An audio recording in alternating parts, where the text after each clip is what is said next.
আসসালামু আলাইকুম প্রিয় শিক্ষার্থীবৃন্দ, তোমাদের মাঝে আজকে উপস্থাপন করব সম্ভাবনা। সম্ভাবনা অঙ্কর যে বেসিক গুলো আছে, যেগুলা তোমাদের ভুল হওয়ার সম্ভাবনা থাকে, একদম একদম সিম্পল কোয়েশ্চেন গুলা নিয়ে তোমাদের মাঝে উপস্থাপন করব। এবং আশা করি এই অঙ্কগুলো যদি তোমরা ভালোভাবে বোঝার চেষ্টা করো, তে 2 মার্ক অঙ্ক অবজেক্টিভ যে কোনো অঙ্ক তোমরা অবশ্যই পারবে।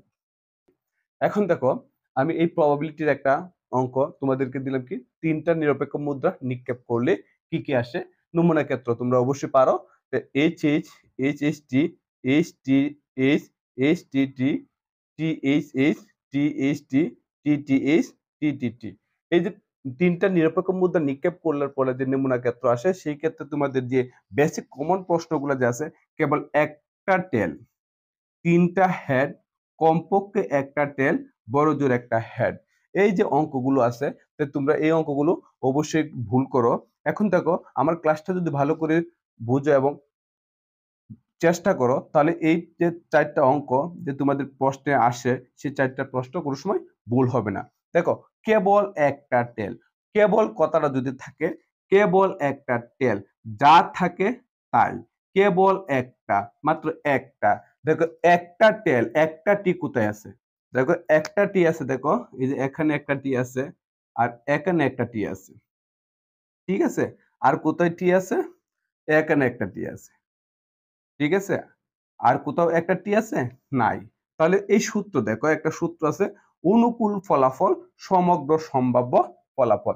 যে কেবল একটা টেল আছে কোথায়? একটা, দুইটা, তিনটা। তো এই যে অনুকূল ফলাফল, তাহলে গেলে অনুকূল ফলাফল কত? 3। আর সমগ্র ফলাফল আমার কত? 8। এই যে কেবল একটা টেল, তার রেজাল্ট আসলে 3 বাই কত? 8। প্রিয় শিক্ষার্থীবৃন্দ, অবশ্যই তোমরা বুঝতে পারছো। এখন দেখো, আমি 3টা হেড, মানে কি যা আছে তাই, 3টা হেড। 3টা হেড কোথায় আছে? দেখো, এইচ এইচ এইচ, মানে এই যে এখানে একটা হেড আছে, আমি এটি মুছে দিই। এই যে এখানে আছে একটা, 3টা হেড। আর কোথাও 3টা হেড আছে না? তাহলে আমরা এটা এটা কি লিখবো? দেখো, আরো কোথাও নাই। 3টা হেড আছে, এটা কোথায় আসবে? এই যে 1/8। এটা রেজাল্ট অনুকূল ফলাফল কত? 1। আর সমগ্র ফলাফল কত? 8। তাহলে 1/8, এর রেজাল্ট হচ্ছে এটা। এখন দেখো, যেগুলো তোমাদের প্রশ্ন অবশ্যই আছে, কমপক্ষে একটা টেল, কমপক্ষে দেখো, কমপক্ষে যখন আমি রেজাল্টটা বলি, কমপক্ষে, কমপক্ষে মানে কমপক্ষে, এটি ইংরেজি মিনিমাম, মিনিমাম। এই যে মিনিমাম কথাটা হচ্ছে সর্ব হতে পারে। দেখো, সর্বনিম্ন একটা টেল কোথায় আছে? সর্বনিম্ন একটা, এর উপরে হলেও সমস্যা নাই। কমপক্ষে মানে কি একটা নিচে আসতে পারবে না। একটা, একটা টি কোথায় আছে? দেখো, এখানে একটা টি আছে, ঠিক আছে? এখানে একটা টি আছে, তারপরে আরো কোথাও টি আছে? না। তাহলে কমপক্ষে একটা, মিনিমাম একটা, উপরে হলে সমস্যা নাই। তাহলে এইটা নিয়ে 2টা টি নিতে পারবো, এটা 3টা টি নিতে পারো, 2টা টি নিতে পারো, 2টা টি নিতে পারো, যে একটাও টি নিতে পারো। তাহলে দেখো, যে এই অনুকূল ফলাফল কি? আমার প্রশ্ন আবার বুঝো, কমপক্ষে বললে মিনিমাম একটা, উপরের টি হলেও সমস্যা নাই। তা আমার মিনিমাম একটা টি আছে, মিনিমাম একটা টি, মিনিমাম এটাতে 2টাও নেওয়া যাবে, তো মিনিমাম একটাও নেওয়া যাবে, মিনিমাম 2টা নেওয়া যাবে, মিনিমাম 3টাও নেওয়া যাবে। তাহলে এই ক্ষেত্রে দেখো, আমার সূত্রটা কমপক্ষে সূত্র যখন বলি, তাহলে অনুকূল ফলাফল কটা? 1 2 3 4 5 6 7। এখানে অনুকূল ফলাফল কত? 7 বাই কত? এই সমগ্র ফলাফল 8। শিক্ষার্থীবৃন্দ, আশা করি বুঝতে পারছো। কমপক্ষে বলে, আমি আবার কথাটা বলতেছি, কমপক্ষে বললে মিনিমাম একটা, উপরে হলেও সমস্যা নাই। এখন দেখো, এই প্রশ্ন উত্তর চলে গেল। এখন আমি কি লিখবো? বড় জোর একটা হেড, বড় জোর, তার মানে কি বড় জোর একটা হতে পারে, না হলেও সমস্যা নাই।